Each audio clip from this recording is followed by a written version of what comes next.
Good morning, student. Today in our fifth standard or fourth standard, we are going to see our next chapter. Actually, I said that I will send you questions from our earlier chapter because this is our last chapter. So I thought I should send you directly this.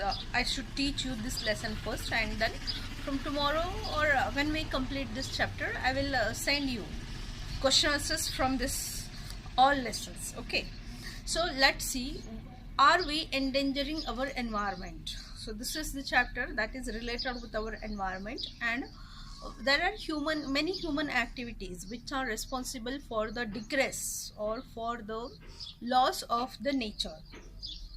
Now let's see. 20 years ago, there were open fields around the city. Today, there are new colonies there. There was a big spreading tree near the railway gate. Different kinds of birds and insects spreading insects lived happily in that tree. So here they have shown two pictures. This is the picture that shows the situation before 20 years, and this is the situation which is of today's. What difference you can see? You can see here there are fields, there is a tree, there are birds, animals are wandering, and the environment seems to be very pleasing. Here you can see there are railway track, but colonies are there, no birds, no trees, nothing. Where have those birds and insects gone? What similarities do you find between a city, village, and a forest? What we can see in city, village, and forest, we can see that there are animals mainly found in the forest, where forest and villages. But in case of the cities, we find animals very less, but human beings are everywhere. Okay, then what differences do you find between them? So what difference we can see? We can see that there are no trees in the cities as compared to the villages. There is population that people are wandering here and there as compared to the means population is more in cities as compared to the towns. And we see that in cities there is crowd, whereas in villages it is there is no crowd at all, and the environment is cool and pleasing. There is less pollution in the villages. Now the progress made by human beings. Man is more intelligent than all other animals. He makes use of his intelligence to make his life more comfortable. All living things make use of what they find in their environment, but only man can carefully study the things in the environment. He produces new things from the materials in the environment. Let us see how. This is a story of about 150 years ago. Researchers found how to use mineral oil. Man now had a new and useful fuel to use. He had invented some vehicles that would run on this new fuel. So human beings, इंसान को एक आदत होती है generally, जो living beings है उनके surrounding में जो कुछ भी मिलता है बस उसको यूज़ करके वो लोग हैप्पी रहते हैं, लेकिन ह्यूमन बींग्स का ऐसे नहीं होता. ह्यूमन बींग्स हमेशा कुछ ना कुछ नया करने की कोशिश करते हैं, कुछ ना कुछ न्यू इन्वेंशन उनका चलते रहता है. और इसीलिए हम देखते हैं कि जैसे साइंटिस्ट ने nearly 200 years ago, 150 years ago, उन्होंने साइंटिस्ट ने मिनरल ऑयल का इन्वेंशन किया, और तब से लेके आज हमारे पास ऐसे मिनरल ऑयल पर चलने वाले बहुत सारे व्हीकल्स हैं. इंजन का इन्वेंशन हो गया, 4 व्हीलर्स आ गए, 2 व्हीलर्स आ गए, स्कूटी आ गई, रेलवेज हो गए, बहुत बड़े बड़े ट्रक है, फास्टेस्ट रनिंग मैगलेव ट्रेन्स है. मतलब इंसान हमेशा सोचते रहता है और अपनी लाइफ को वो कंफर्टेबल बनाते रहता है.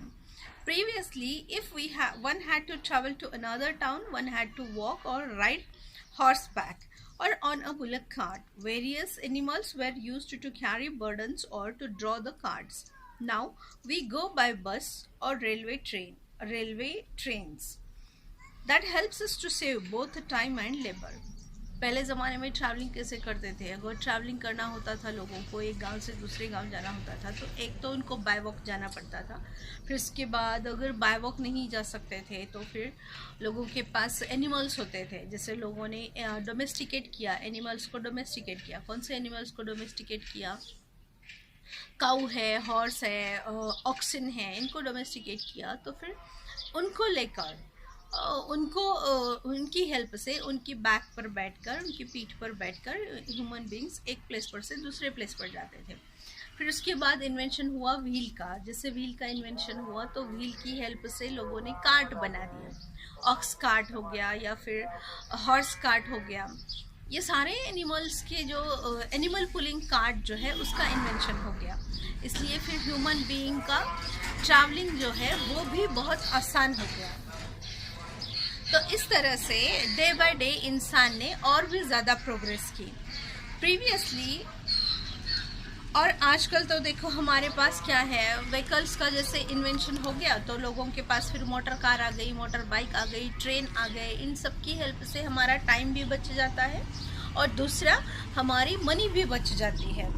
टाइम एंड लेबर, मनी नहीं बचता, टाइम एंड लेबर मतलब मेहनत जो हमें करनी पड़ती थी वो मेहनत हमें कम करनी पड़ती है, क्योंकि लोग पहले एक प्लेस पर से दूसरे प्लेस पर चल के जाते थे तो उनको कितना एफर्ट्स लेना पड़ता था। लेकिन अभी हम आसानी से एक प्लेस पर से दूसरे प्लेस पर जा सकते हैं विद इन फ्यू आवर्स, कुछ एक घंटों में। जो लोग एरोप्लेन में ट्रैवल करते हैं वो तो एक कंट्री से दूसरी कंट्री में कुछ घंटों में चले जाते हैं।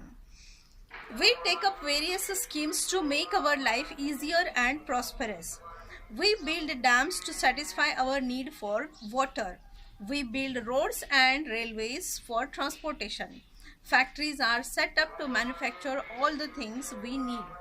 We build houses so that everyone can have a shelter of their own. The things we need to do all this have to be obtained from the environment.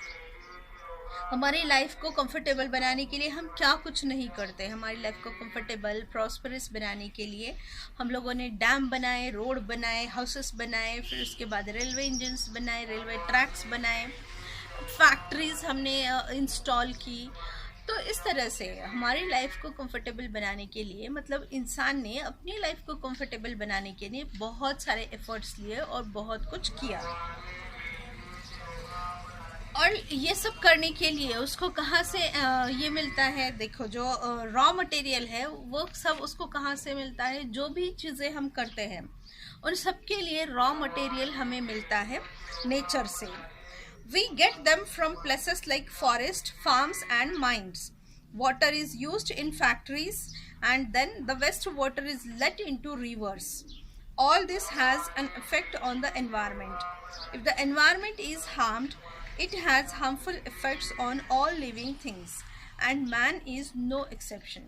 लेकिन जब हम ये सारी चीज़ें environment से लेते हैं तो environment को कुछ परसेंट तक हम उसको हार्म पहुंचाते हैं, उसका लॉस करते हैं, और उसकी वजह से एनवायरनमेंट का जो लॉस होता है उसका इफ़ेक्ट सभी पर पड़ता है, चाहे वो ह्यूमन बीइंग्स है, चाहे वो और भी कोई लिविंग ऑर्गेनिजम्स है, तो उन सब के ऊपर इसका असर होता ज़रूर है। मतलब इंसान जो कुछ इंसान कर रहा है उसका सीधा इफ़ेक्ट उसके लाइफ पर भी आता है। जैसे हम लोग घर बनाने के लिए फॉरेस्ट कट करते हैं तो उसकी वजह से सीजन साइकिल पूरा चेंज हो जाता है।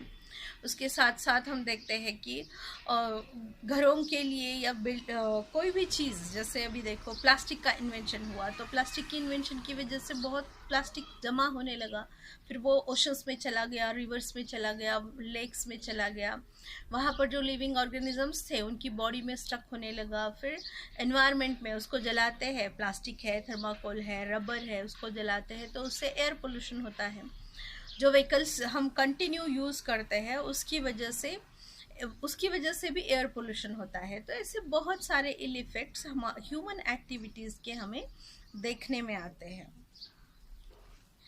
ग्रोथ ऑफ पॉपुलेशन, तो नेक्स्ट पॉइंट है ग्रोथ ऑफ पॉपुलेशन। पॉपुलेशन मतलब क्या कि the number of people living in a specific region, that is called as population of that country. जैसे अभी महाराष्ट्र में पॉपुलेशन कितनी है महाराष्ट्र की, मतलब सपोज यहाँ पर 80 लाख 90 लाख या फिर हो सकता है 1-2 करोड़ लोग भी रहते होंगे। तो ये जो करोड़ लोग हैं वो क्या है, यहाँ की पॉपुलेशन है। A census was done in 1951. What was the population of our country then?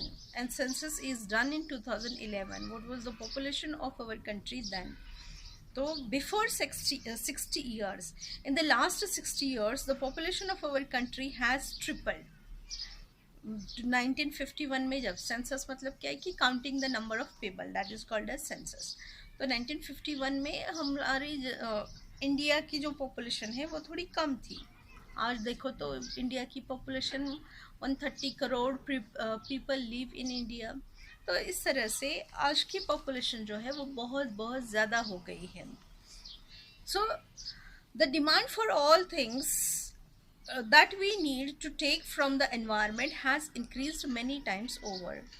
तो जो चीज़ें हमें 50-60 साल पहले जितनी चीज़ों की ज़रूरत होती थी उससे 3 गुना चीज़ें आज हमें लगती है. मतलब जैसे पॉपुलेशन बढ़ती जा रही है हमारी ज़रूरतें भी उतनी ही बढ़ती जा रही है. तो कैसे हम अपनी ज़रूरतों को पूरा करने के लिए नेचर का लॉस करते हैं, कौन सी ऐसी एक्टिविटीज़ है जिसकी वजह से नेचर का लॉस होता है, those all points we will discuss in our tomorrow's video. Okay, so let's meet tomorrow again.